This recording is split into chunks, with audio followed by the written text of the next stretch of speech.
depois desses anos. Então, muito obrigado. E obrigado por vocês estarem aqui digitalmente presentes comigo, para conversar um pouquinho sobre a educação à distância, a qual eu imagino que vocês tenham vivenciado bastante nesses últimos meses. O recorte que eu trago da educação à distância, ele não vai ser conceitual, ele vai ser histórico. Eu quero mostrar como é que a educação à distância tem se desenvolvido nesses últimos séculos, e já é um spoiler, a educação à distância não é algo recente, ela tem séculos já. E o que é a educação à distância hoje, a partir do seu desenvolvimento histórico? Tem uma frase que é bastante famosa, que é: o homem que não conhece a história está fadado a repeti-la. E é isso. Eu acho que o único modo de a gente avançar é se a gente conhecer nosso passado. Então, dito isso, vamos à apresentação. Eu acho que o que me motiva a pesquisar sobre educação à distância é um pouquinho isso que o Skinner fala. O Skinner, então, diz: a educação sempre desempenhou um papel importante em promover a liberação de necessidades, do medo, da tirania e da dependência dos outros. E não há nenhuma razão para a qual não possa desempenhar este papel, mas efetivamente à medida que se torne mais poderosa e atinja maior número de pessoas. Minha pesquisa em educação à distância, todos esses anos que venho trabalhando com educação à distância, ela é focada nisso, em tentar um meio de promover uma educação de qualidade para o maior número de pessoas possível. Como vai ser um relato histórico, eu não acredito que a história possa ou deva ser neutra. Toda ciência ela tem o viés do pesquisador. Não existe ciência neutra. A partir do momento em que o pesquisador escolhe o método de analisar o fenômeno, qual fenômeno destacar, isso já impede a neutralidade. Então, eu acho importante que vocês conheçam um pouco de quem está falando. No caso, eu. Meu nome é Vitor, como o Paulo disse. Eu sou mestre em psicologia experimental em análise de comportamento pela PUC São Paulo. Concluí esse ano meu mestrado. Sou graduado em psicologia aí pela UF e tenho pesquisado principalmente em coisas relacionadas à história da análise de comportamento e à educação à distância, embora eu tenha algumas outras pesquisas não diretamente relacionadas a isso. Mas o que é análise do comportamento? Eu não sei em que período vocês estão da faculdade, eu imagino que seja bem diverso. Então, fazer uma apresentação rápida sobre o que é análise de comportamento. Como vocês devem saber, a psicologia não é uma só. A gente tem várias abordagens. Talvez fosse até mais correto chamar de psicologias, no plural, e não psicologia. E uma dessas psicologias é o behaviorismo radical, a qual eu me dedico. Behaviorismo radical, então, é uma filosofia da ciência que dá origem a essa chamada análise de comportamento. E ela tem alguns pressupostos. O Todorov e a Hanna enumeram 3 principais. Eles vão dizer: para entender a análise de comportamento, é necessário conhecer-se algumas das premissas sustentadas por Skinner e associadas e aceitas por aqueles que se denominam analistas do comportamento. Vejamos algumas dessas premissas. Os homens agem sobre o mundo, modificam-no e são modificados pelas consequências de suas ações. O que isso significa? Significa que nós acreditamos que o comportamento é determinado. Nós acreditamos que não só as pessoas agem sobre o mundo, mas que o mundo age sobre elas. Esse comportamento, então, o comportamento das pessoas é determinado pela sua interação com o mundo, pelas consequências de suas ações. E aí leva a um outro ponto. A psicologia é o estudo da interação entre o organismo e o ambiente. Se o comportamento ele é determinado pela interação com o ambiente, nós não podemos analisar o organismo separado do ambiente. A gente tem que sempre analisar dentro da análise de comportamento como essa pessoa interage com o ambiente.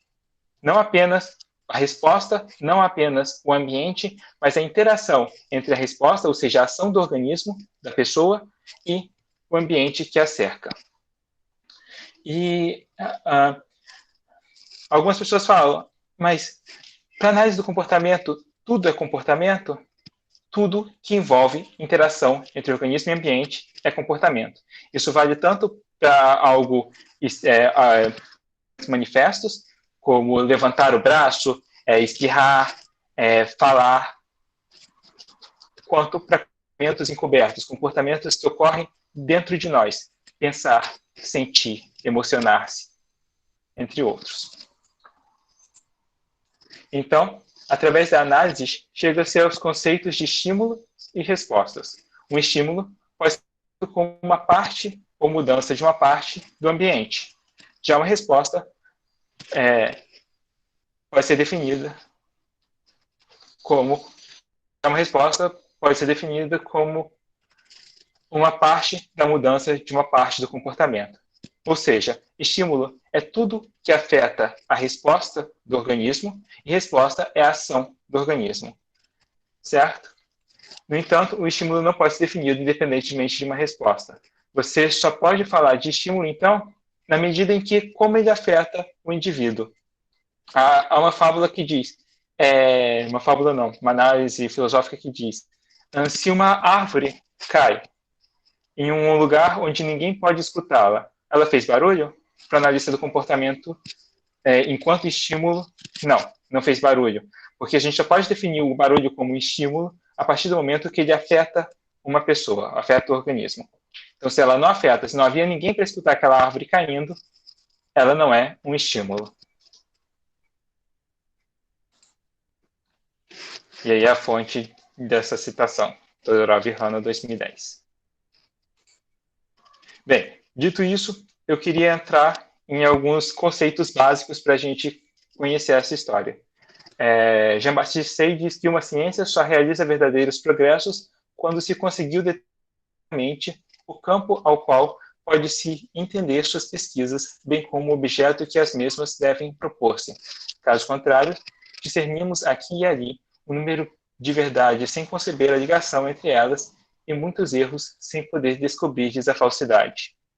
Então, partindo disso, dessa necessidade da gente definir sobre o que a gente está falando, eu queria trazer alguns conceitos. O primeiro deles é a aprendizagem. Para análise de comportamento, a aprendizagem é qualquer mudança duradoura na maneira como os organismos respondem ao ambiente. Lembra que nosso objeto de estudo é a interação entre organismo e ambiente. Então, o modo como esse organismo responde ao ambiente, uma mudança duradoura no modo que esse organismo responde ao ambiente, nós chamamos de aprendizagem. E a gente divide essa aprendizagem, então, em duas: a aprendizagem respondente e a aprendizagem operante. A aprendizagem respondente, comportamento respondente, é aquele comportamento diante de um estímulo ambiental, o organismo se responde numa relação segura. Por exemplo, toda vez que eu colocar uma luz forte no olho de uma pessoa, perto do olho de uma pessoa, a pupila vai dilatar. Uma poeira vai provocar um espirro. Então, o comportamento respondente ele é controlado pelo antecedente dele, o que vem imediatamente antes da resposta. E aí, como as pessoas aprendem novos comportamentos respondentes? Por pareamento de estímulos. Então, você coloca dois estímulos juntos, um que inicialmente iniciava uma resposta e um que não iniciava. Então, por exemplo, no experimento clássico do Pavlov. O Pavlov tinha um cão e aí ele apresentava a comida para esse cão e diante da comida o cão salivava. Isso é uma resposta que foi construída com a evolução da espécie desse cão. Não é algo que foi ensinado durante a vida desse cão. Então, quando apresentava o alimento, o cão salivava. A partir do momento que o Pavlov começou a apresentar junto com o alimento uma sineta, apenas a presença da sineta, sem a necessidade de apresentação do alimento, já fazia o cão salivar. Então, o pareamento entre estímulos, ele que ensina novas relações respondentes. Então, aqui a gente tem um estímulo neutro, que não elicia nada, representado por esse X, e um estímulo incondicionado, que elicia a resposta incondicionada. No caso do exemplo que eu dei, o estímulo incondicionado seria o alimento, que elicia o salivar, o estímulo neutro seria a sineta, que não elicia nada ou elicia uma resposta da qual eu não estou interessado no momento. Depois que eu começar a apresentar os dois em conjunto, eliciando uma resposta incondicionada, a gente tem, no terceiro nível aqui, um estímulo condicionado eliciando uma resposta condicionada, ou seja, a sineta eliciando a resposta de salivação. Mas quando a gente fala em educação, raramente a gente está falando sobre relações respondentes. Normalmente a gente está falando sobre relações operantes. E aí, a nossa unidade básica de análise, quando a gente fala de um comportamento operante, é a relação entre a resposta, o seu antecedente e seus consequentes. Então, a análise de comportamento, ela segue os princípios do evolucionismo darwinista. Como assim?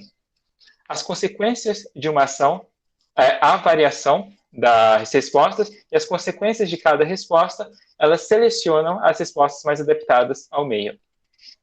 Então, diante de um antecedente, ele evoca uma resposta e não está mais eliciando a resposta, a relação de controle não é mais com o antecedente determina que a resposta ocorra agora, mas ele não determina a ocorrência futura da resposta, a probabilidade futura de ocorrência da resposta. E as consequências que alteram a probabilidade de ocorrência futura da resposta, aumentando ou diminuindo essa probabilidade de ocorrência futura.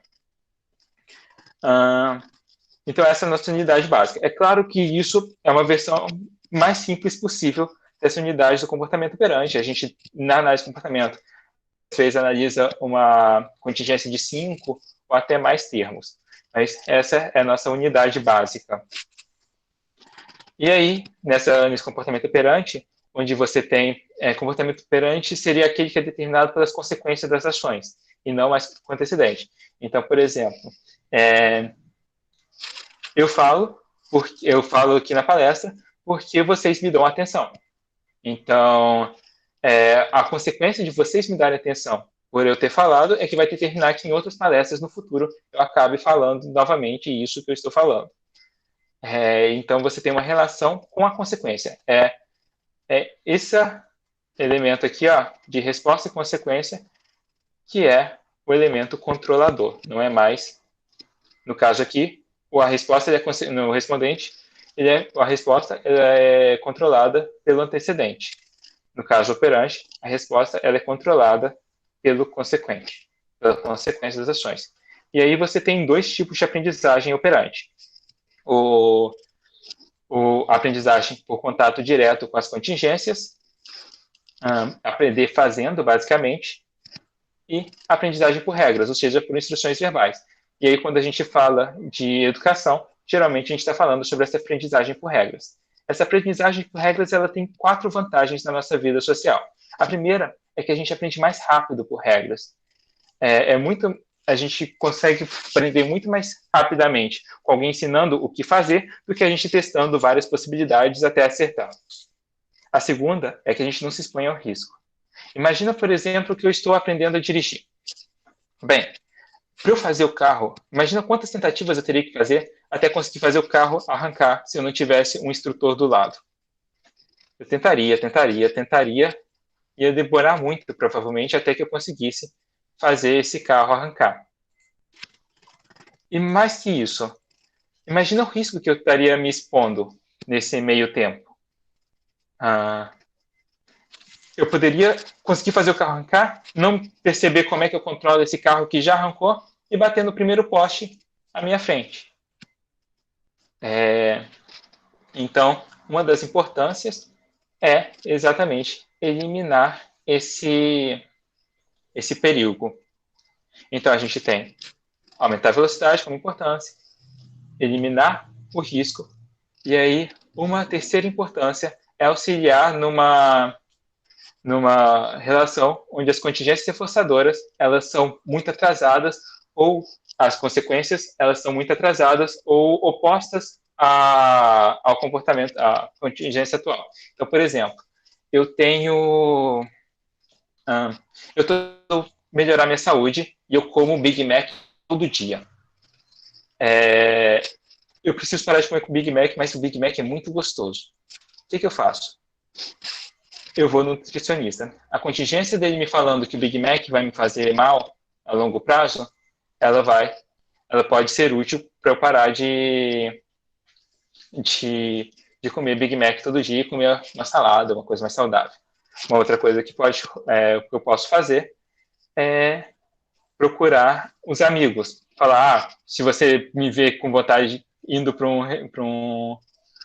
pro McDonald's, me fala para eu evitar esse local. Então, as pessoas, meus amigos me falando isso, elas ajudam a manter esse comportamento. E a outra é a manutenção de comportamentos já aprendidos. Mantendo o exemplo do McDonald's, tem uma musiquinha, não sei se vocês lembram, que é 2 hambúrgueres, alface, queijo especial, cebola e picles com pão com gergelim. E aí vão imaginar que eu arranjei um trabalho no McDonald's e eu ainda não sei preparar esse sanduíche. Uh, essa musiquinha, só de eu ter decorado essa musiquinha, já pode me ser útil. Então, as regras ajudam eu posso ter aprendido isso na prática, a fazer o sanduíche, mas eu anoto ali o que eu aprendi, e aí essas regras, no futuro, elas me auxiliam a a repetir aquilo que eu aprendi por meio das contingências, do contato direto do aprender fazendo. Só que tem uma desvantagem. Alguém que aprende por regras, ele nunca vai conseguir desempenhar com a mesma finesse o comportamento de alguém que aprendeu fazendo. Então, existe uma importância do comportamento adquirido na aprendizagem pelo contato direto com as contingências, por aprender fazendo. Além disso, aquele que aprendeu por regras, ele é menos sensível à mudança nas contingências. Então, vamos lá. Eu aprendi que fazer Big Mac vende muito por regras. E aí ele para de vender. Quando eu aprendo na prática que o Big Mac vende muito, que se eu fizer Big Mac eu vendo, quando ele parar de vender, ele vai ser... eu vou sentir isso muito mais fácil, eu vou mudar meu comportamento muito mais facilmente do que se eu aprendi com regras. Então, na prática que uma coisa acontece, é muito mais fácil eu mudar meu comportamento do que se eu aprendi pelos livros ou por regras. Então, regras têm vantagens, aprender por instruções tem vantagens, mas também tem desvantagens.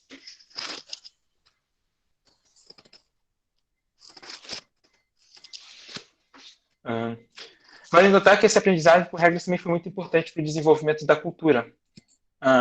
Apenas a partir do momento em que nós começamos a ter esse comportamento verbal, de nos comunicarmos com outras pessoas, é que foi possível que a gente começasse a acumular conhecimento. Vocês sabem muito mais de psicologia do que alguém que viveu no século passado, no início do século passado, que sabe muito mais de psicologia do que alguém que viveu ainda mais longe.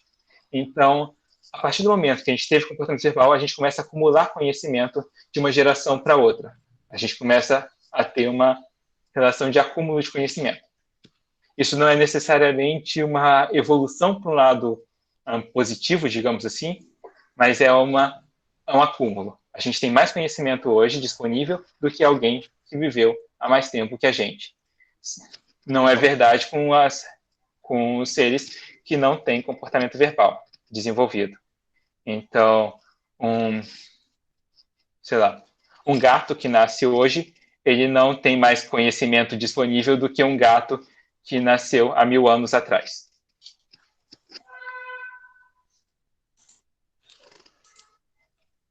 E aí, já que eu tomei mais tempo para falar da aprendizagem, que eu acho que é o conceito mais importante daqui, vou falar de mais 3 conceitinhos. Primeiro, ensino. E aí eu queria perguntar, vocês ouvem essa palavra ensino o tempo todo? E aí talvez vocês possam me dizer por chat o que vocês entendem por ensino.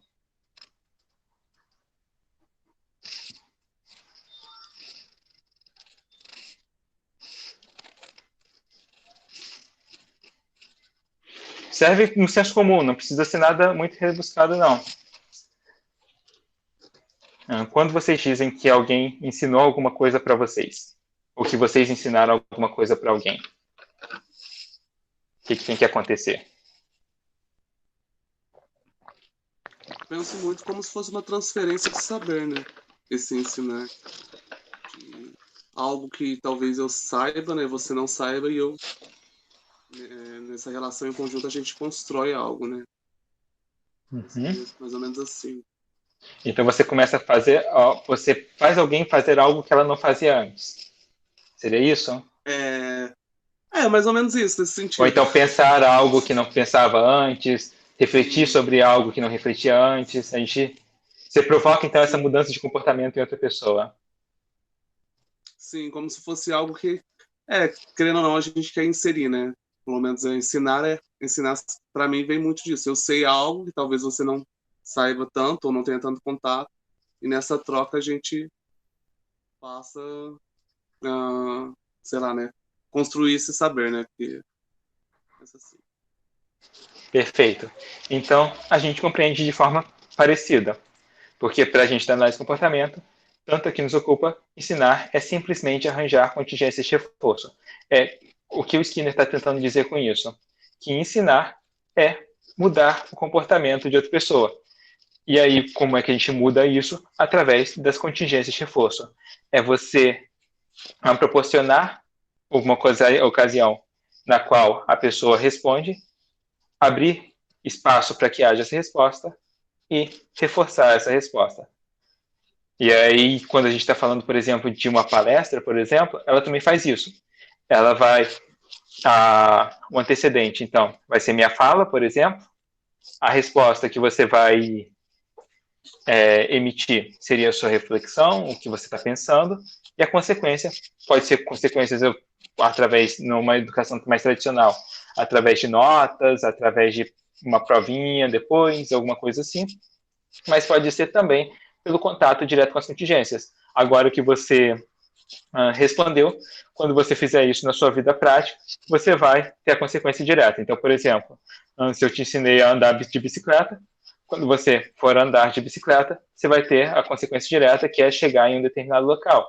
Ou então, depois que eu te ensinei a fazer um bolo, a consequência direta disso é ter esse bolo pronto. Então, assim, ensinar é o ato de facilitar a aprendizagem. Quem aprende não é quem aprende não é quem ensina, mas quem aprende é o sujeito. Você só tem ensino quando você tem aprendizagem. E aí eu lembro de uma professora minha no mestrado que ela usava a seguinte metáfora. A gente tem alguns professores que dizem, eu ensinei, mas o aluno não aprendeu. Espera, se o aluno não aprendeu, você não ensinou. Você só tem ensino realmente quando o aluno aprende alguma coisa, porque ensinar envolve aprendizagem. Então, essa relação entre ensino e aprendizagem, ela é muito única. Ela é quase uma coisa só. Se você não tem aprendizagem, você não pode dizer que você tem ensino. E aí, por fim, ele diz que quem é ensinado aprende mais rapidamente do que quem não é, falando um pouquinho dessa relação de aprender mais rapidamente e com todas aquelas 5 vantagens, as 4 vantagens que eu apresentei para vocês. E aí, educação é o estabelecimento de comportamentos que serão vantajosos para o indivíduo e para outros em algum momento do futuro. Então, a educação, ela também envolve ensino, mas ela envolve um planejamento maior. Ela envolve uma instituição que ela vai planejar de acordo com o que vai ser benéfico para o sujeito e para a sociedade. Então, vocês estão numa instituição de educação aprendendo psicologia. Por quê? É importante vocês aprenderem psicologia. Isso vai ser vantajoso para vocês se inserirem no mercado de trabalho, mas também vai ser importante para a sociedade, a qual vocês vão contribuir nas várias possibilidades que a psicologia pode contribuir, seja no campo da clínica, seja no campo escolar, seja no campo hospitalar, nos vários âmbitos que a psicologia se insere. Então é importante para vocês, mas é importante também para aquela comunidade na qual vocês estão inseridos. E por fim, a educação, que no nosso país ela é definida pelo decreto 9.057 e que diz o seguinte: considera-se educação à distância a modalidade educacional na qual a mediação didático-pedagógica dos processos de ensino e aprendizagem ocorra com a utilização de meios e tecnologias de informação e comunicação, com pessoal qualificado, com políticas de acesso, com acompanhamento e avaliação compatíveis, entre outras, e desenvolva atividades educacionais por estudantes e profissionais da educação que estejam em lugares e tempos diversos. Então, a gente chama um processo de educação como educação à distância quando aquele que ensina e aquele que aprende, eles estão em tempos ou ambientes diversos. Então, aqui, por exemplo, a gente tem uma relação de ensino à distância. Eu estou em outro lugar que não vocês, e para quem assistir no YouTube, eu ainda estou em outro tempo que não deles. Nesse momento, a gente está separado em locais diferentes, mas para aqueles que assistirem no YouTube posteriormente, a gente vai estar separado em tempo e local diferente. E aí, vamos entender, eu acho que para entender o que é a educação à distância, a gente precisa entender o que é a educação tradicional presencial. E aí o Skinner, ele fala de 6 aspectos da educação tradicional. Ele vai falar que a educação tradicional, ela tem ritmo padronizado em unidades temporalmente divididas. Então a gente tem, por exemplo, na educação básica, a gente tem a educação dividida em anos e esses anos divididos em bimestres. E isso é padronizado. Todo mundo deveria aprender a mesma coisa desse mesmo tempo. Só que cada indivíduo é único. Cada um vai aprender no ritmo próprio. Então, como é que a gente pode estabelecer, então, um tempo certo que cada indivíduo aprenderia? Uns aprenderiam muito rápido, aí seria tedioso a educação para esses indivíduos. Uns aprenderiam mais devagar, então esse tempo de 1 ano, por exemplo, para aprender aquele determinado conteúdo não seria suficiente, e poucos aprenderiam naquele tempo exato. Então, esse é um dos problemas desse ritmo padronizado, mas ele é aplicado desde que a gente começou lá no século XVIII com essa educação que a gente chama de educação prussiana, que a gente usa até hoje. A segunda é a apresentação dogmática do conteúdo, sem espaço para críticas. Tradicionalmente, claro que a gente tem alguns professores que fazem um pouco diferente, mas tradicionalmente o professor não deveria poder ser questionado na educação. Então a gente tem o professor, que é o detentor do saber, e o aluno, que há 2 traduções desse termo, que seria o sem luz, que ele é eliminado por aquele que professa, o professor, ou então aquele que deveria ser alimentado com o conhecimento. Nos 2 casos, o aluno é passivo e o professor é quem faz isso e não deve ser questionado porque ele é autoridade. Então, na educação tradicional, a gente tem essa divisão hierárquica, digamos assim. A gente também tem a aprendizagem passiva. O aluno aprende assistindo. Ele não tem uma função ativa no seu próprio ensino. Ele não determina conteúdo, ele não participa ativamente, ele apenas assiste o professor professando o conhecimento. O professor é aquele que professa o conteúdo a ser aprendido. Então, o professor é quase um showman lá na frente. Ele vai falando, e cabe ao aluno a aprender. Penalização pelo erro em vez de reforço pelo acerto. Reforço, para nós analistas de comportamento, a gente coloca reforço como uma consequência que aumenta a probabilidade de ocorrência da resposta em eventos futuros. Mas, no paralelo, ele é similar à recompensa.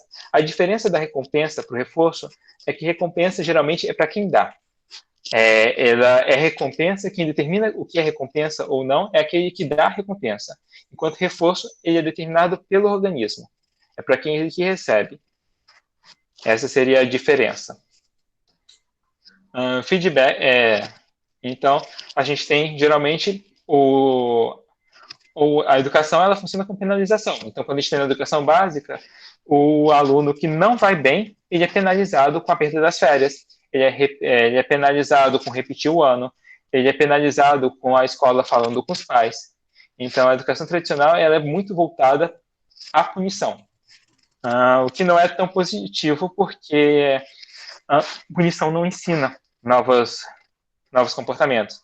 Punição, no máximo, a gente pode dizer que ela elimina comportamentos. Mas se o aluno está tendo dificuldade para passar de ano, não vai ser punindo ele que você vai conseguir fazer ele passar de ano. No máximo, você vai deixar ele ainda mais ansioso diante de uma prova, você vai conseguir fazer ele se retrair ainda mais do que está se retraindo. Então, ela tem vários efeitos colaterais que são contrários aos efeitos à proposta de aprendizagem. E, por fim, feedback atrasado através de provas bimestrais ou mesmo semestrais.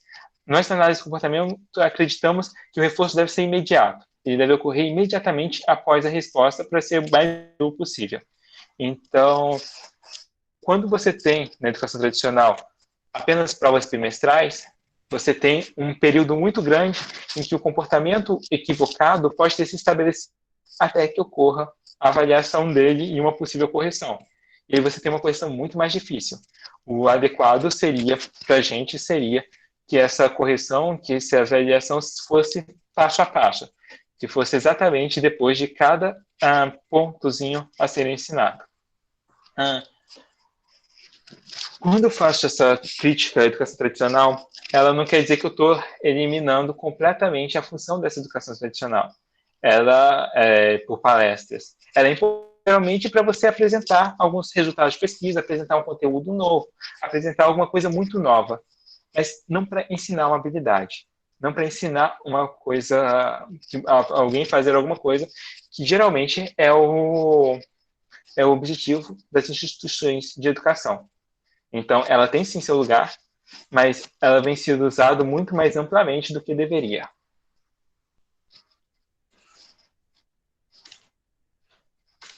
E aí vamos falar então como é que se constituiu essa educação tradicional que nós temos da forma como a conhecemos. Antes que houvesse qualquer instituição de ensino, a gente tinha uma relação de mestre e aprendiz. A gente tinha um indivíduo aprendendo a fazer através do ofício, aprender fazendo com acompanhamento. Então, eu queria aprender, por exemplo, numa caça, eu sou artesão, eu quero aprender a, sei lá, fazer uma espada, eu iria aprender direto com o mestre, com alguém que já faz a espada. Geralmente isso era dividido por famílias, na Idade Média, por exemplo, mas a relação era sempre de 1 para 1. E aí, apenas na Grécia Antiga, a gente começa a ter uma relação mais coletivizada de educação, como a gente tem hoje. E aí isso começa na educação grega, que tinha 2 modelos de educação.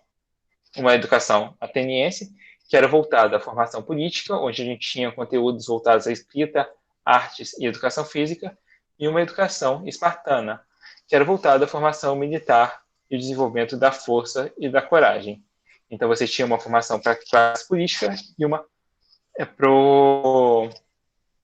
que seriam os homens livres, e uma pro exército. Na educação romana, é atribuído muito à família o papel de educação moral. E aí a gente tem um outro tipo de educação, que ela é mais geral, que ela é em 3 níveis de formação. Uma educação moral com noções básicas de cálculo e leitura, no primeiro nível, que é similar ao que nós temos hoje como ensino básico. No segundo nível, era ensinado gramática, matemática, oratória e retórica, que ela é similar ao que nós temos hoje no ensino médio, e apenas por uma elite era tido um aprofundamento em oratória e retórica e estudos jurídico-políticos.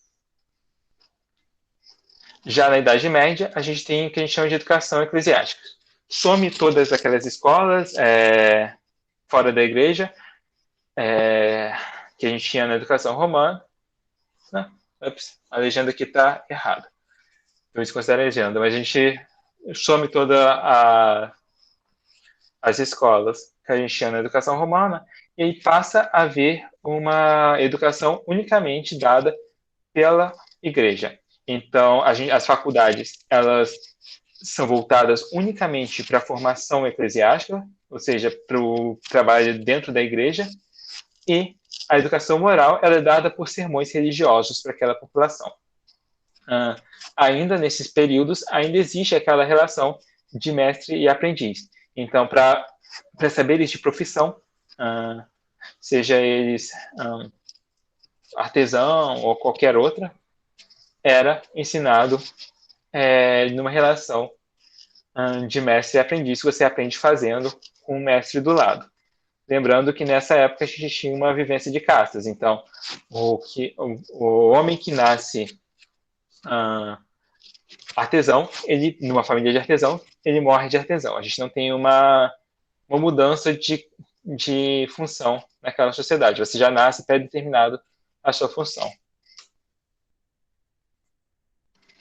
E aí, na Idade Moderna, a gente tem a formação da educação pública, de forma similar ao que nós temos hoje. Então, isso começa ali com Lutero e Calvino, que formam essa educação pública com o objetivo de espalhar, de popularizar a religião que eles estavam formando, a igreja que eles estavam formando, digo. E aí eles convencem aos príncipes da época que a educação pública era importante para não esvaziar os principados de homens bons. Então, quando isso é tomado em várias partes, essa educação pública era tomada em várias partes ali da Europa, o objetivo era quase de um controle social, ensinar as pessoas a servirem ao Estado, ali no objetivo inicial da educação pública. Então, você tem, quando a gente olha essa análise da formação da educação tradicional, a gente vê que a educação ela foi formada por uma elite, que aí tem um pouco daquela carta que você leu no início, que o Paulo leu no início da apresentação, que ela é voltada, que a educação ela foi formada por uma elite, e não para o povo comum. Não era o que era ensinado era o que interessava à elite, não para o trabalhador comum que tem suas vivências particulares. Então, o modo de ensinar, o que era ensinado, tudo isso, e mesmo o acesso não era para todos. Isso a gente vê se repercutir até hoje, como a gente viu no início da apresentação, da educação, nessa educação que a gente tem. A educação, ela constituiu como ferramenta de obediência civil. Então, ela, por muitas vezes, foi usada nesse sentido. Não que a educação não tenha um outro papel, e ela tem um papel muito importante hoje, mas, por muitas vezes, ela não foi usada como algo para promover o benefício a quem aprende. Por muito tempo, ela foi usada para promover benefícios ao Estado.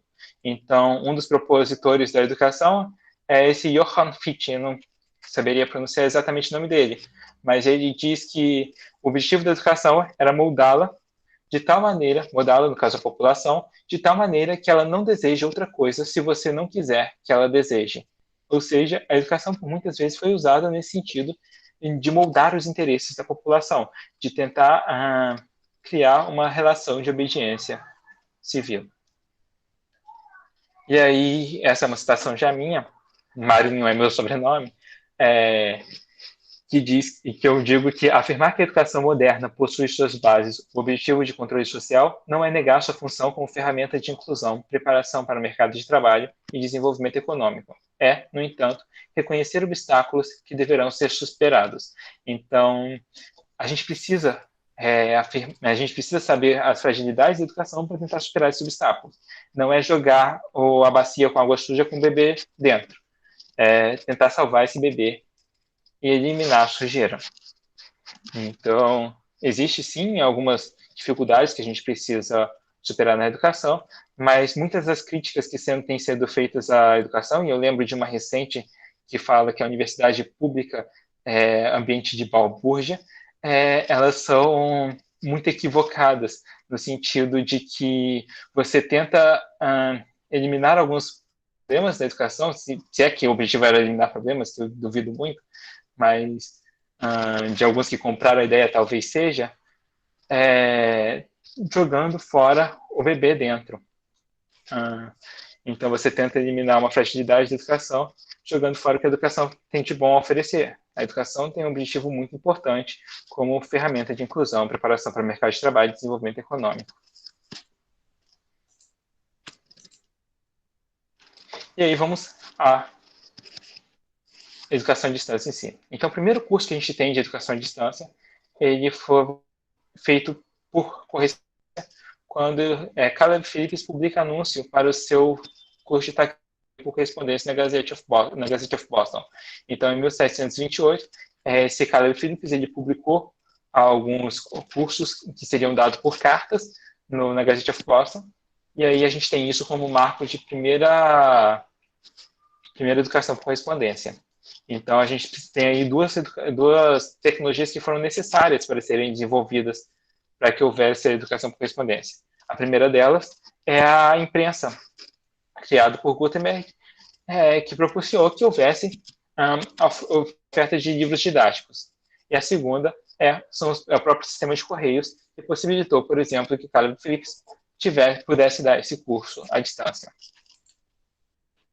A primeira escola à distância ela foi dada, então, em 1856, por esses dois homens, o Charles Toussaint e o Gustav Langenscheidt, eu não sei pronunciar o nome dele, desculpem, que criam em Berlim, com o patrocínio da Sociedade de Línguas Modernas, uma escola voltada ao ensino de.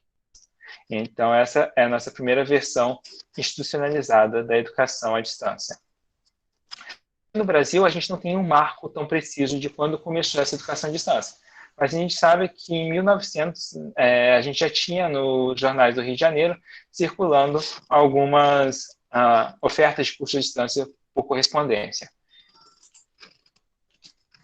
E a primeira escola de educação à distância no Brasil ela é criada em 1904, que são as escolas internacionais, que voltadas ao ensino profissionalizante, também por correspondência. Por isso, o nome desse curso, das cartas aos bits, porque a educação à distância ela começa pelas cartas. É o primeiro passo que a gente tem na educação à distância. E aí algumas reflexões. A EAD não é uma prática nova e existe há pelo menos 290 anos. O que significa isso? A gente pensa que a educação à distância é só essa educação por computadores, mas não é. A educação à distância existe há muito tempo e ela tem uma prática consolidada. Ela não surgiu em março, quando surgiu a pandemia, não, o isolamento social e a necessidade. Ela não surgiu há 10 anos, 20 anos. Ela surgiu há 290 anos de outras formas, em outras tecnologias.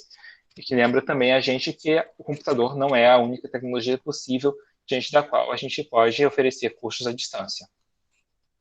A EAD por correspondência proporcionou um espaço de maior acessibilidade e flexibilidade. Por que flexibilidade? Porque as pessoas poderiam agora aprender a hora que eles quiserem. Eu não sei quantos de vocês trabalham, mas às vezes é difícil a gente conciliar o horário de trabalho com o horário de aula.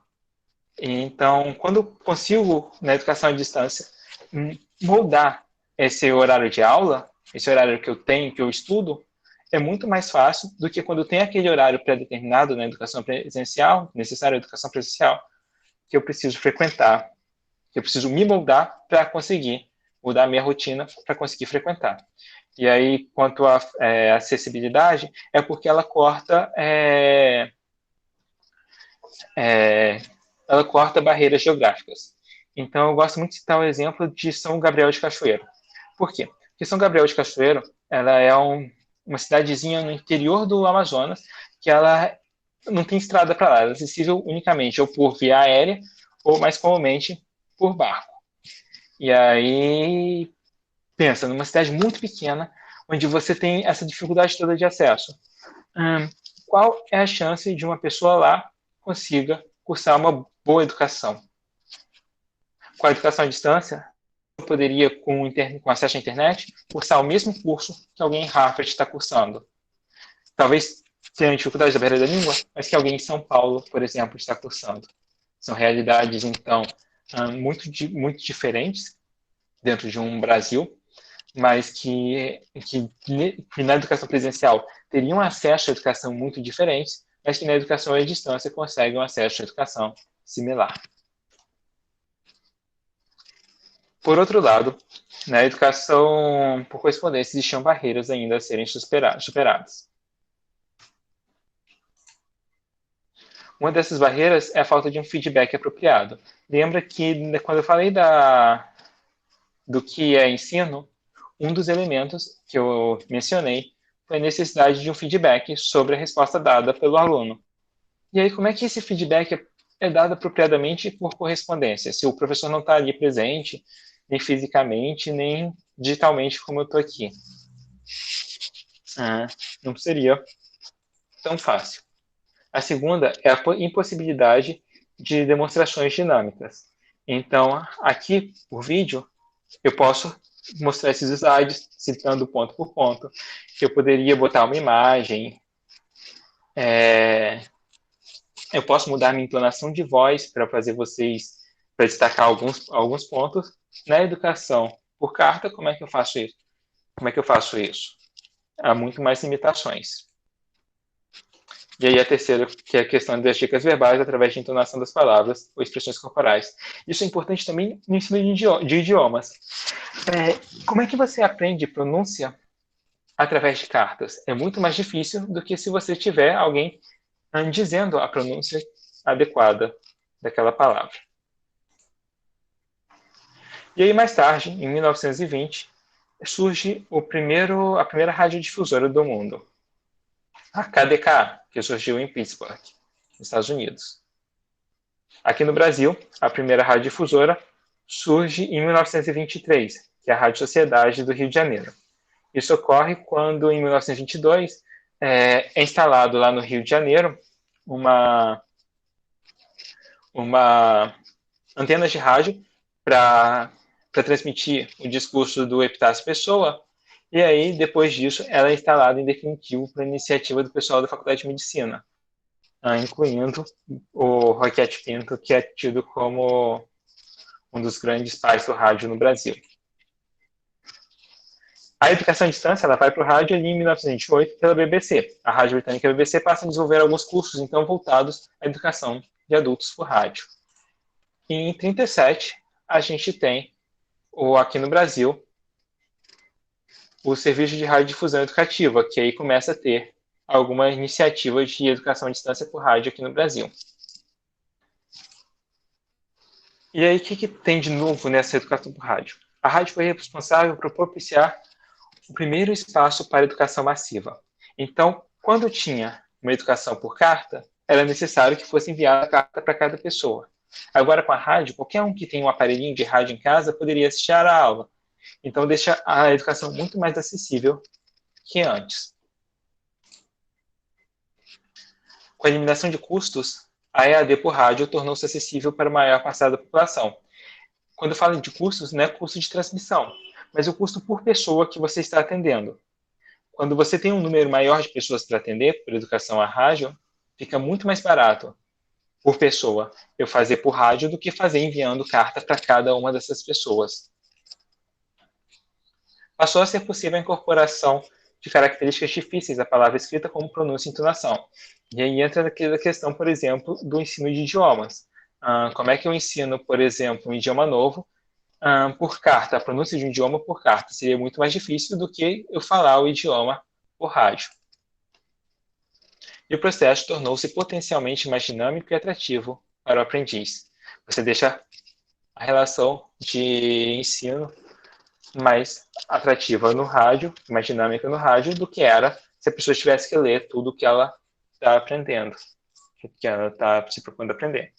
No entanto, a EAD por rádio é menos flexível. Por que menos flexível? Porque eu tenho que esperar aquele horário do programa. E aí é aquele mesmo problema da educação presencial. Se eu trabalho, se eu tenho outras atividades no meu dia, às vezes fica difícil conciliar o horário da aula com o horário das minhas outras atividades. E a EAD por rádio podia ser complementada por outros estilos. O rádio não eliminou a necessidade de apostilas, então. Você precisava ainda ter algum material de estudo que era dado na forma impressa para apostilas. E aí, em 1932, nós tivemos as primeiras teletransmissões.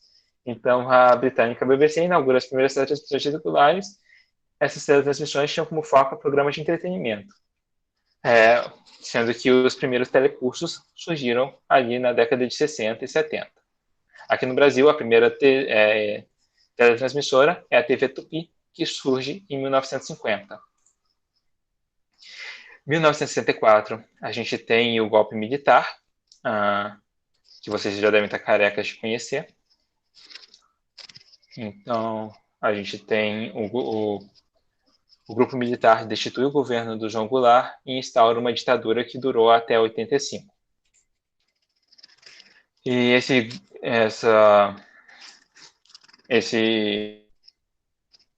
ditadura, esse grupo militar que estava tomando poder, ela proclama em 67 o decreto-lei número 236, que obriga todas as emissoras de rádio e TV a ceder espaço em sua programação diária para a emissão de programas educacionais. Essa lei se manteve em vigor até 1990. E aí você tem um boom por causa dessa imposição da educação à distância aqui no Brasil. Então, a mesma massividade propiciada pelo rádio era possível pela televisão. Por quê? Porque assim como no rádio bastava a pessoa ter um aparelho de rádio em casa para assistir a aula, na televisão bastava eu ter meu aparelhinho de televisão que eu conseguiria ter acesso a essa aula. Porém, essa sofria das mesmas restrições da flexibilidade. Eu teria que esperar ainda esse horário do programa. Assim como pelo rádio, os telecursos poderiam ser complementados por apostilas. Mesma coisa que no rádio, que a gente mencionou antes. E o vídeo abriu espaço para que novos recursos educacionais fossem utilizados. O aprendiz não precisava mais imaginar, poderia ver. Eu poderia demonstrar agora na televisão algo que eu não conseguia fazer no rádio. No máximo, no rádio, eu teria que descrever aquilo que eu estava falando, enquanto eu estava falando aquilo que eu queria ensinar. Na televisão, eu poderia mostrar a pessoa fazendo, eu poderia dar um modelo de como fazer. Eu não precisava mais me preocupar apenas em descrever aquilo que eu estava me propondo a ensinar. Além disso, o decreto abriu espaço para que diversas iniciativas surgissem. E aqui eu cito algumas dessas iniciativas. Deixar vocês darem uma rápida olhada nessa grande lista, mas todas elas surgiram em decorrência do decreto. E aí uma coisa que marcou muito a minha infância, que deve ter marcado de alguns de vocês, é o famoso Telecurso 2000. Que era um programa que passava na Futura, se eu não me engano, e passava também de madrugada na Rede Globo, ensinando algumas coisas de uma forma bem única, bem peculiar. E aí, agora trazendo uma outra história, que é a história de equipamentos interativos no ensino, em 1926, chamado Sidney Presser, ele cria um artefato capaz de aplicar e corrigir formulários de múltipla escolha. Então, ele está automatizando a educação. Além disso, o artefato possui uma função de ensino na qual o avanço ocorre mediante a resposta correta. Então, esses dois aqui são fotos do equipamento do Sidney Presser, essa máquina de ensinar, e vocês podem ver que ela tinha o tamanho mais ou menos de uma máquina de escrever. E aí passava aqui, ele tinha um formulário, e aí era questão de múltipla escolha, ele apertava a tecla correspondente a que ele acreditava a ser a resposta correta. Então, o artefato era composto por um contador, que contava o número de respostas corretas, 4 teclas, e nesse modelo aqui tem mais que 4 teclas, no caso, mas ele tradicionalmente tem 4 teclas, e uma janela onde mostrava a pergunta e às vezes também tinha uma janela atrás para mostrar o número de respostas corretas. No caso, o contador. Na função de ensino, a máquina apenas avançava para a próxima pergunta quando a resposta correta era dada, registrando erros e acertos. Então, nessa função de ensino, você tinha ali a pergunta, mas clicava na resposta que você acreditava correta, mas você só passava para a próxima quando você dava efetivamente uma resposta correta.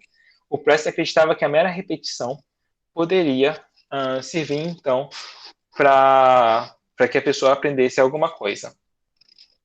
Pressey acreditava que o aluno poderia aprender através da repetição e que sua criação representava uma revolução industrial tardia para a educação.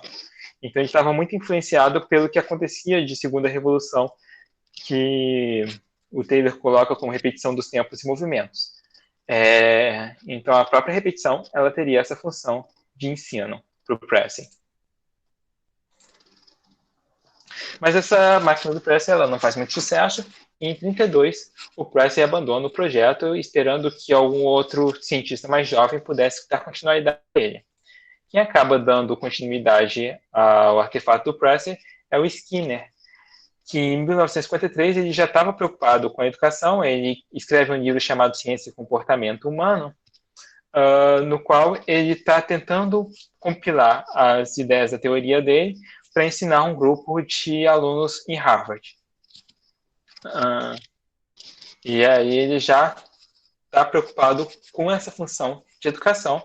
E aí, em 1953 também, ele visita a filha dele, a Deborah Bose, na escola, por ocasião do Dia dos Pais, e percebe todos aqueles problemas da educação tradicional que eu falei no início da apresentação. E, a partir dessa visita, ele desenvolve a sua própria tecnologia de ensino.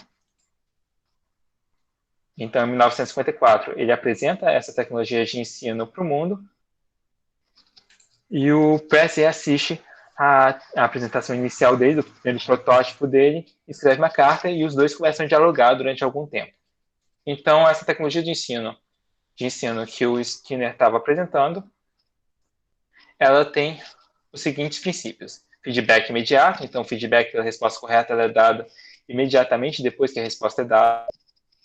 Então, você tem ponto a ponto sendo avaliado, não é uma avaliação a cada bimestre ou a cada semestre. A exigência de emissão da resposta, então exige do aluno que seja emitida uma resposta. Não basta o aluno assistir a aula, ele tem que fazer atividade o tempo todo. Progressão gradual do simples para o complexo, então a gente tem um programa de ensino que vai trazendo daquilo que o aluno já sabe, aquilo que você quer que ele faça no futuro, em passos mais simples possíveis, os menores passos possíveis. E aí a gente tem o fading, você tem, no início você acaba dando mais ajudas para o aluno, que você vai removendo de passo em passo. Então, no início a resposta está ali muito óbvia. E aí você vai de passinho em passinho para o aluno até o final, onde o aluno consiga desempenhar aquilo que você espera que ele desempenhe. Tem o desempenho que você espera. Então, a ideia é promover o menor número de erros possíveis do aluno.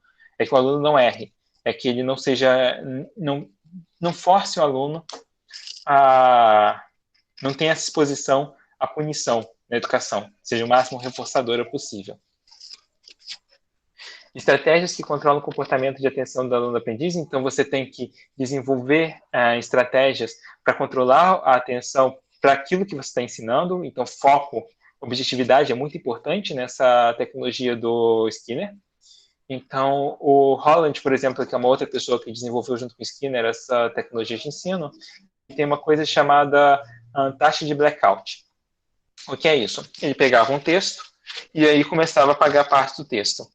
E aí mostrava para o aluno e via se ele aprendia com essa parte do texto. Então, ele vai lá, o aluno aprendeu, apaga uma nova parte do texto, até ter o material mais enxuto possível, apagando isso. Se chama taxa de blackout, porque ele fazia isso com um crayon preto.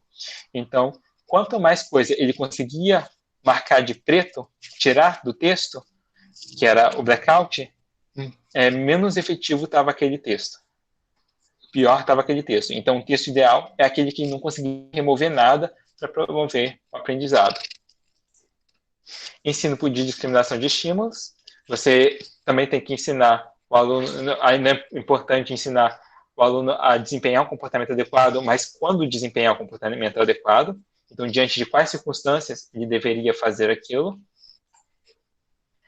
Revisão constante da estratégia de ensino, com base em experiências anteriores aprendizes. Então, para a tecnologia do Skinner, o processo de educação ele nunca está concluído com aquela proposta. Ele está sempre em evolução. Você vai, planeja o ensino, ensina, verifica o resultado dos aprendizes e aí, a partir dos resultados aprendidos, você aperfeiçoa aquilo que você já tem. Então, está sempre em construção, nunca finaliza. E aí, isso é aplicado através de máquinas de ensinar, que essas duas aqui fotos à sua direita. Então, você tem duas crianças, ou uma criança e um adulto, usando máquinas de ensinar. Ela é muito similar à do Pressing, com uma diferença muito importante na questão da máquina, de que na do Pressing era por resposta de múltipla escolha. Na do Skinner, ele acreditava que era importante o aluno compor a resposta. Por que era importante o aluno compor a resposta? Porque numa questão de múltipla escolha, para a questão de múltipla escolha ser efetiva, você tem que ter algumas outras alternativas falsas, críveis, que o aluno possa acreditar que são corretas. Então, você tem enganadores críveis ali na resposta de múltipla escolha. E aí, quando ele está respondendo aquelas questões de múltipla escolha, ele pode ficar sob o controle de uma resposta, sob o controle de uma alternativa que seja parcialmente correta. Então, era necessário para o Skinner, também era importante que ele compusesse a resposta para que ele tivesse dado a resposta para que seja fosse reforçada. Mas era importante, muito importante para o Skinner, que essa resposta fosse composta e não unicamente selecionada dentre alternativas possíveis. E essa é uma das diferenças da máquina dele para a do Pressing, e a outra diferença está na pedagogia do Skinner, que vai desenvolvendo realmente do simples para o complexo. O Pressing só dava aquelas alternativas e o aluno ia selecionando e repetindo até que funcionasse. E aí, o ensinamento da máquina de ensinar, escrito por Holland da seguinte forma: a máquina apresenta uma sentença como mais palavras ausentes, o aprendiz a completa, e então aciona a alavanca e revela a resposta correta. Ele então indica à máquina se acertou ou errou a resposta. Após isso, o próximo item surge. Ao final, o aprendiz repete todos os itens que não conseguiu responder corretamente. Os que ele conseguiu responder corretamente, ele não precisa repetir.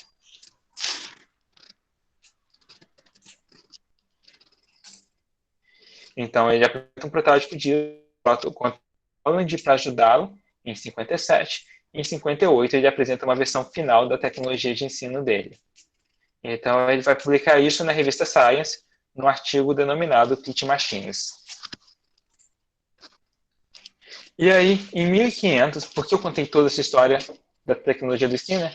Porque em 1500, a IBM lança o primeiro sistema de instrução auxiliado por computadores, e essas primeiras tentativas de educação mediada por computadores, elas usam justamente essa pedagogia do Skinner, ou que acreditavam ser essa pedagogia, porque muitos críticos dentro da análise do comportamento falam que ela não foi usada por completo, no sentido de que não havia esse sistema do simples para o complexo, não havia essa mudagem. Ela tinha apenas, mas de forma mais parecida com a do Presley do que realmente do Skinner. Mas quando você vê os artigos daquela época, eles diziam estar usando o sistema do Skinner. E aí algumas reflexões sobre a proposta do Skinner é que existem similaridades entre as invenções do Skinner e do Presley, mas diferenciam-se pela necessidade de composição da resposta e pela pedagogia empregada, o que não necessariamente vai para essa versão informatizada. Então, por mais que eles dizem que estavam empregando essa pedagogia do Skinner, muitas vezes eles estavam empregando algo mais parecido com o Presley do que realmente com o Skinner.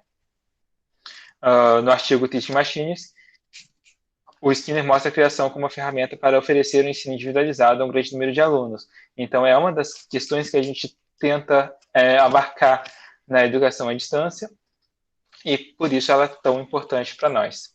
Uma pedagogia como essa é tão importante para nós. E diferente da de Presley, de certa forma, a proposta de Skinner conseguiu impactar a educação de sua época através desses cursos informatizados. Por mais que não tenha, das pessoas não terem seguido à risca o que o Skinner propunha, ela, no ensino informatizado, elas ainda diziam estar seguindo. Em 63, a gente tem o que vamos chamar de avô da internet. a gente tem a criação da ARPANET, que funcionou inicialmente por uma conexão de poucos computadores, uma espécie de intranet, ali em contexto universitário, e futuramente ela se mantém nesse contexto educacional e militar. Ela não vai muito para o espaço do usuário comum. E aí, como a gente já tinha falado, em 66 a gente tem o lançamento do 1500, que é o primeiro sistema instrucional auxiliado por computadores. Aqui, no 1500, ele é mais voltado como uma tentativa de ver o que acontece, uma proposta de experimentação, do que realmente uma proposta para grande público. Aqui ele queria desenvolver o curso, então, para 100 alunos e ver o que rolava, como experiência inicial. Então, quando a gente tem o 1500, a gente tem essa proposta inicial mais restrita à experimentação e menos para o público geral. Em 1970, a gente tem a invenção dos microprocessadores. Então, vocês devem saber que antigamente os computadores chegavam a ocupar a hora inteira. E aí, com os microprocessadores, esses computadores começam a caber em cima de uma escrivaninha e torna possível um computador mais acessível ao usuário comum. Em 72, então, depois da invenção dos microprocessadores, a gente tem o lançamento do Plato 4, que é a primeira versão disponibilizada para um público mais amplo. Então, na sua quarta versão, o Plato 4 chegou a contar com 950 terminais, localizados em 140 locais e com cerca de 8.000 horas de material instrucional. Então, a gente tinha um projeto bem massivo no Plato 4. Aqui é uma fotinha do computador que era usado o Plato 4 e do programa. Vocês podem ver que é bem rústico. Não havia nem essa interface gráfica que vocês têm hoje aí nos dispositivos, seja aqueles que estejam assistindo através de celular ou alguma coisa assim, ou aqueles que estejam assistindo através de computador. Essa interface gráfica não existia na época, era uma coisa bem mais rudimentar. Computadores, então, trouxeram uma maior possibilidade de interação com material instrucional. Antes você só assistia e agora você podia interagir com aquele programa de ensino. A instrução programada, ou ao menos o que alguns programadores acreditavam ser, foi a primeira pedagogia aplicada nesse contexto, a gente já conversou sobre isso. Além do conteúdo, computadorizado desenvolve a possibilidade de flexibilidade, a EAD, e remove a necessidade de apostilas físicas complementares. Ou seja, agora eu não preciso mais, com a educação informatizada, eu não preciso mais esperar o horário da aula. Eu consigo, muitas vezes, se a educação não for síncrona, é claro, mas eu consigo assistir a hora que eu quiser. Então, por exemplo, essa aula que vai estar no YouTube, vai ser possível que, esse mini curso que vai estar possível que qualquer um assista a qualquer hora, sem necessidade de estar presente aqui nesse horário hoje, para ter acesso a isso. O que não era possível na televisão. Por mais que fosse possível DVDs, etc., aí nesse caso precisaria de alguma coisa física. E no caso da remoção da necessidade de apostilas físicas, é porque você tem documentos de texto disponíveis nessa educação computadorizada, o que não era possível em televisão nem no rádio. E aí, em 83, a gente tem a internet em si chegando às universidades. Então, antes a internet era restrita a esse ambiente militar, e agora, em 83, ela chega às universidades, não aqui no Brasil, mas nos Estados Unidos, por exemplo, chegando ao usuário comum, 85. Desculpa, 83 no caso já é Brasil, 85 também já é Brasil. Em 92, a gente tem o primeiro e-learning brasileiro. Ele, inicialmente, era disponibilizado através de mídias físicas, pelo SEAD, pelo Centro de Educação Aberta à Distância. E aí, mais tarde, com a internet, ele passa a ser disponibilizado através dos meios que a gente conhece hoje. E aí,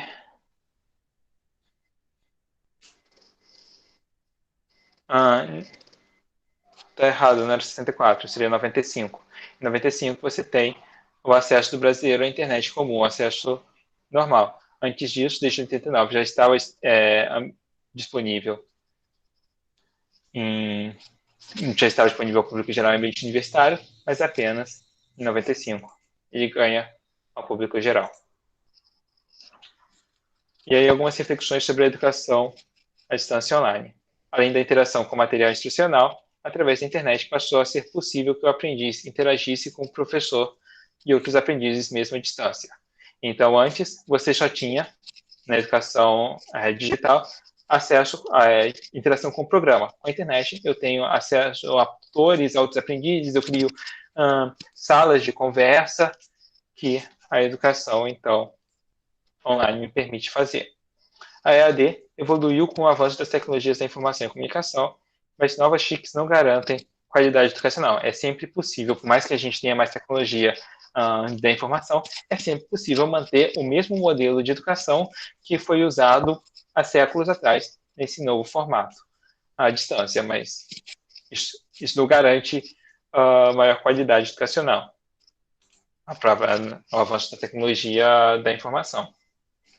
E com a popularização da internet, a EAD vem se tornando cada vez mais utilizada no Brasil. E aí, um exemplo que eu trago disso é que em 2009, as matrículas na modalidade à distância em nível de graduação correspondiam a aproximadamente 14%. Então, eram 838 mil. Já em 2018, ou seja, 9 anos depois, isso correspondeu a 2 milhões e 56 mil. Ou seja, você tem quase dobrou o número de matrículas nesse período de 10 anos. A gente já tem um número muito maior, correspondendo a 24% do número total de matrículas. E aí a tendência é aumentar cada vez mais. Atualmente, a gente pode dizer que quase 100% das pessoas em nível de graduação está fazendo modalidade não presencial. Que alguns chamam de ensino remoto, porque não foi inicialmente planejada para o modelo à distância, mas se a gente tratar o modelo à distância, a gente tirar essa diferenciação e tratar o modelo à distância unicamente como ensino uma relação de ensino-aprendizagem, na qual aquele que ensina e aquele que aprende estão separados no tempo e espaço, também é à distância.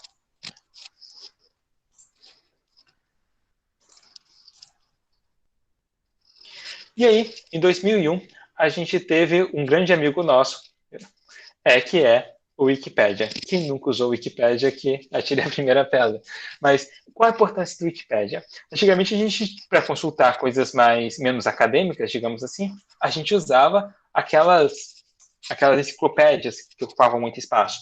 A Wikipédia é uma enciclopédia em ambiente digital. E ela é talvez até melhor que a enciclopédia tradicional, porque ela permite uma atualização muito mais ampla e por um número muito maior de pessoas.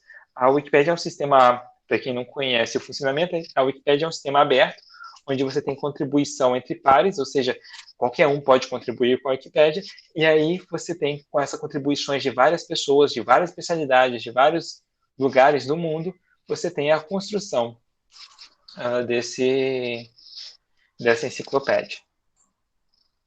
Então, você não está limitado a um número restrito de autores, você tem um número muito mais amplo de autores do que na enciclopédia tradicional.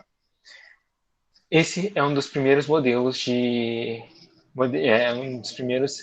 online de sistema educacional aberto, ou seja, de livre acesso e livre construção. Em 2008, a gente teve um curso chamado Connectivism and Connective Knowledge, no qual o Siemens e Down estavam preocupados em ensinar um pequeno grupo de 20 e poucos participantes ali na Universidade de Manitoba, no Canadá. Só que eles não estavam preocupados em deixar aquele sistema fechado e deixaram aberto. Então, era feito para esse número de pessoas, mas aí quando eles deixaram abertos, 2.300 cursistas externos à universidade participaram do curso. Então, esse é tido como o primeiro modelo de curso online aberto e massivo, os chamados MOOCs. Porque, como o nome diz, eu vou destrinchar um pouquinho melhor mais para frente, ele é massivo no sentido de que comporta um número massivo de participantes, um número restrito de participantes, online, porque ele foi desenvolvido totalmente online, e aberto, porque qualquer um poderia participar. Em 2012, esses MOOCs ganharam uma expansão, se popularizaram muito, eles ganharam muito espaço na mídia, e aí o New York Times chama até esse ano de ano dos MOOCs. Porque o que eu quero dizer com essa expansão? Quer dizer que muitos cursos, muitas plataformas para o desenvolvimento de MOOCs foram criados nesse ano. E muitos cursistas aderiram a MOOCs nesse ano. E foi nesse mesmo ano que a gente teve o primeiro MOOC em língua portuguesa, o primeiro curso aberto em língua portuguesa. Então vamos lá, o que são esses MOOCs? MOOCs são cursos massivos. O que quer dizer isso? Quer dizer que eles são projetados para um número irrestrito de pessoas. E aí, a massividade dele não é quantas pessoas tem no curso, exatamente. Então, você pode ter um curso que não é massivo, com, sei lá, 200 pessoas, e um curso massivo com 20. Não é o número de pessoas que importa, mas ele comportar um número irrestrito de pessoas.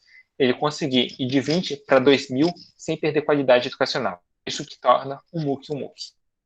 Ele é aberto, no sentido de que qualquer um possa participar. Mas aí, quando eu digo que qualquer um pode participar, não quer dizer que ele seja apenas irrestrito de valores a serem pagos ou que não exijam acreditação acadêmica para você entrar no curso. Quer dizer que eles também devem proporcionar algumas ferramentas para acessibilidade. Ou seja, pessoas com algum tipo de dificuldade de acessibilidade, seja por alguma deficiência ou alguma coisa assim, ou por idioma também, conseguirem participar do curso. Então, isso é importante para os MOOCs, essa questão da abertura, não apenas relacionada à acreditação, mas acreditação ou algum valor para participar, mas também ser aberto no sentido de que proporcionar ferramentas que possibilitem essas pessoas com alguma deficiência ou com restrições de língua participarem do curso. Eles devem ser garantidos em ambiente totalmente online. Até porque não seria possível você ter um número restrito de pessoas participando de um curso em um ambiente físico. Você sempre vai ter uma limitação física ali nesse ambiente, seja o tamanho da sala, seja as restrições geográficas das pessoas chegarem até lá,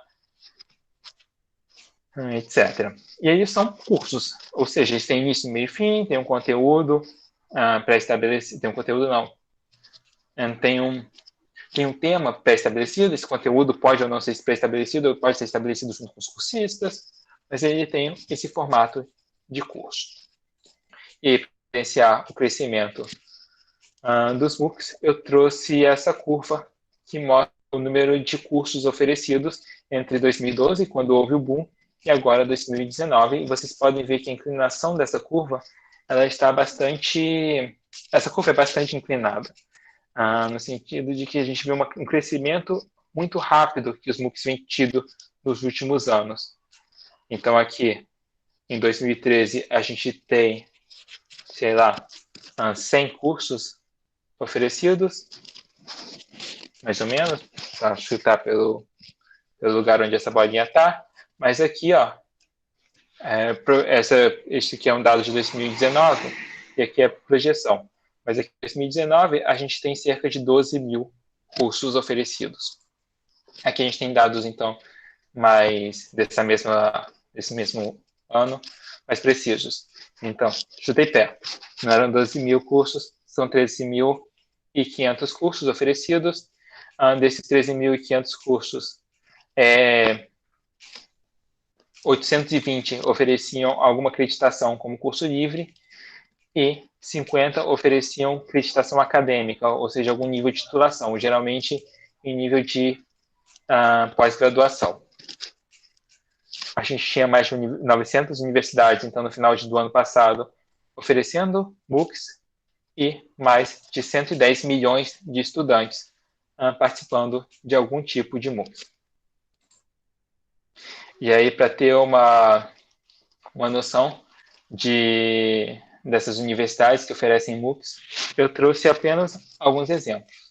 Entre eles, eu queria destacar a universidade da qual vocês fazem parte, que é a Universidade Federal Fluminense.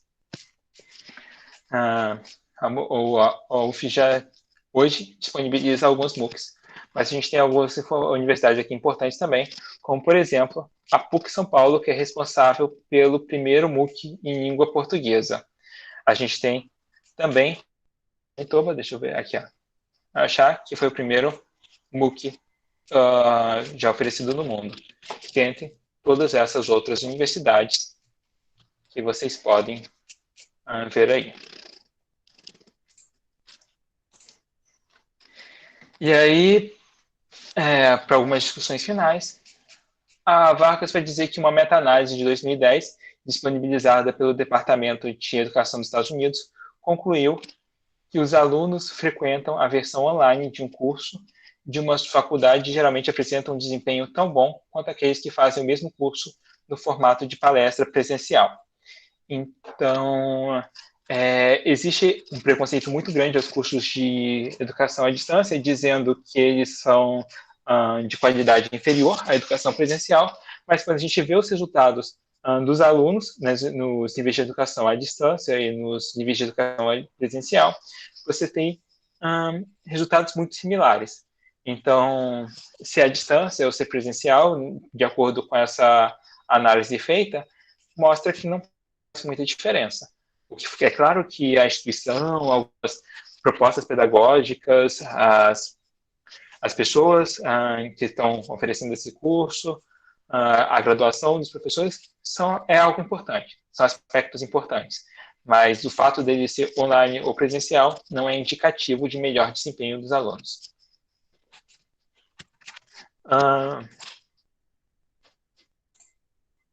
Embora os gráficos de computador hoje ultrapassem muito disponíveis para os professores de ontem, o formato que o behaviorista E. Vargas chama de sistema PET, apresentar, designar e testar, difere pouco do encontrado há décadas ou mesmo séculos atrás. É aquilo que eu falei de avanço na tecnologia da informação não significa avanço na pedagogia. Muitos cursos online hoje, eles são oferecidos exatamente da mesma forma que a educação presencial foi oferecida há séculos atrás. Então, ter mudado a forma de apresentar esses cursos não necessariamente significou uma mudança na pedagogia empregada. E a eficácia e a eficiência da instrução aumentam quando se espera que os alunos interajam com as características críticas de um assunto. Com mais atividade estudantil, os dados resultantes revelam os pontos fortes e fracos de um procedimento de ensino. E esse é o feedback mais valioso de todos para os designers de cursos online.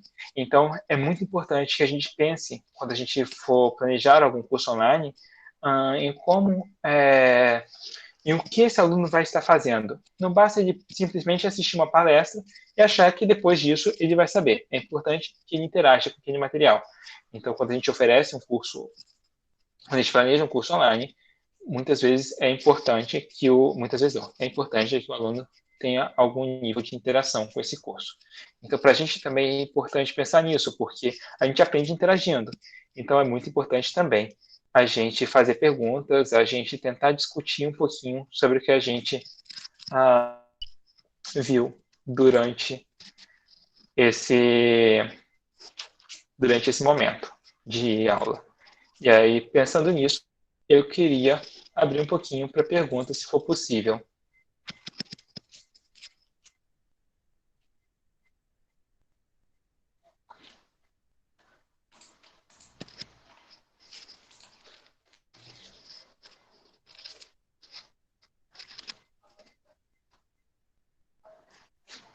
Quem quiser abrir o microfone, gente, também fica à vontade, viu? Também quiser escrever pelo chat, como vocês se sentirem melhor.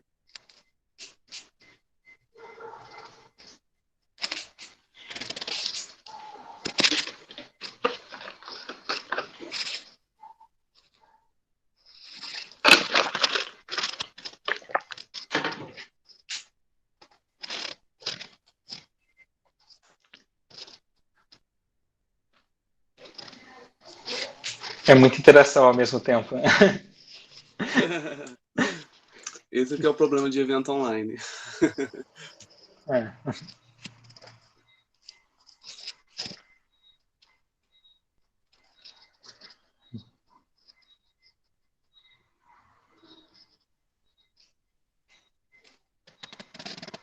Eu que agradeço, Fernanda.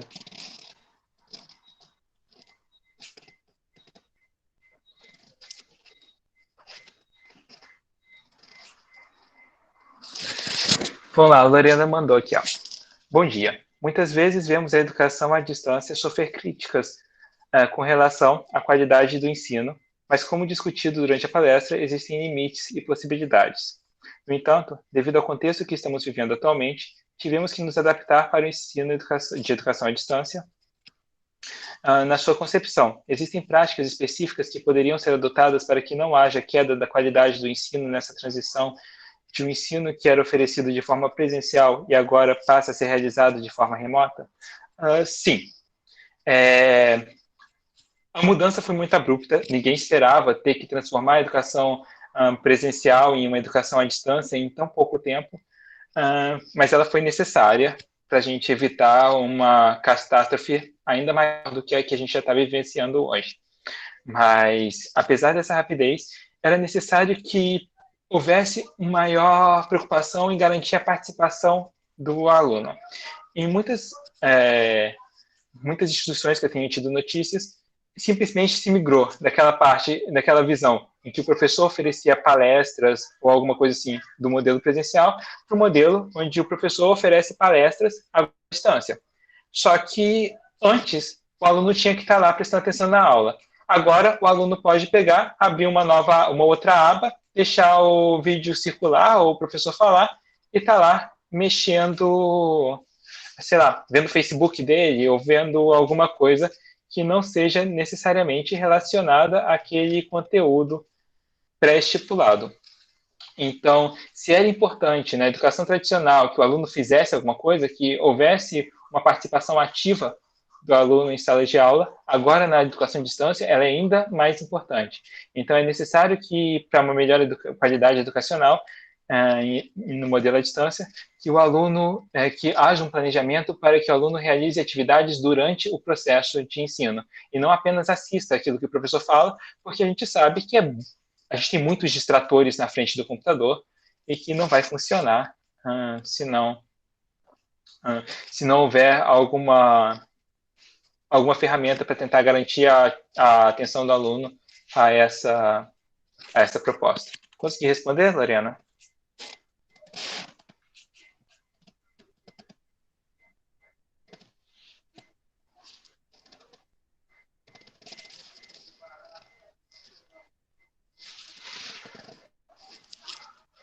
Eu fico pensando também, né, até a questão de familiares, né, falando dessa EAD e pensando agora até no ensino municipal, né, no Fundamental 1, como que ele também está entrando, né, dentro da casa das pessoas e muitas vezes os pais não estão preparados para dar o suporte também para o filho, né, porque também não tem tanto contato com a aparelhagem, né, e eu fico pensando nisso, né, como que a gente a questão dessa educação também, né, através do meio da internet, como a gente tem que pensar também nessa qualificação, né, nesse suporte que vai além também do estudante, né, muitas vezes, né. E, às vezes o pai ou a mãe também precisam estar dando esse suporte e eles também não têm esse conhecimento. Eu fiquei pensando bastante nisso também. Sim, é necessário muito uma conversa com os pais nesse momento. Muitas famílias vivem uma família inteira no ambiente de quarto e sala muito pequeno.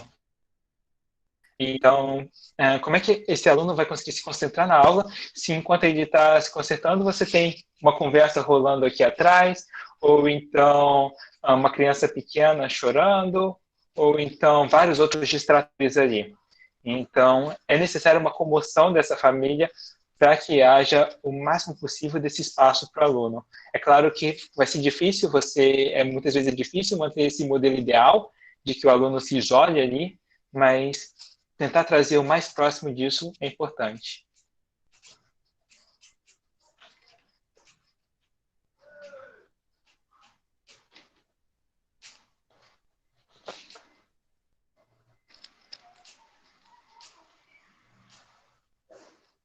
Mas alguém, gente, gostaria de fazer alguma pergunta?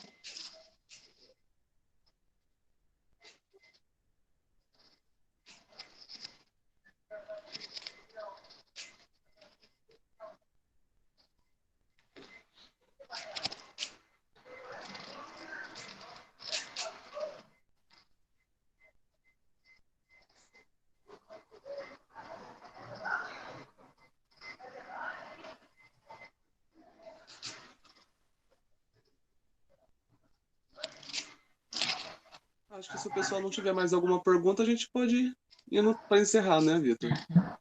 Então, queria só agradecer pela participação de vocês e agradecer também a comissão novamente e dizer que eu estou disponível. Eu coloquei meu e-mail nesse último slide, junto com, não sei se vocês conhecem essa referência porque é mais antiga, mas junto com agradecimento aí também e-mail e educação e análise de comportamento e psicologia de forma geral são temas que eu gosto muito de conversar, então eu estou disponível nesse e-mail. Show. A gente, nome da comissão, né?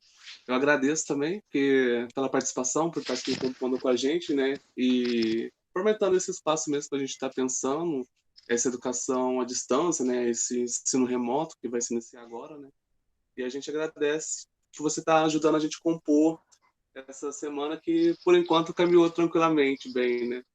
Mas é isso. Agradeço também a todos que participou até aqui, que esteve aqui até com a gente. Vamos ter alguns mini cursos mais tarde também, né? Até 7 horas aí tem uns outros mini cursos. Fique atento aos e-mails, onde serão enviados links.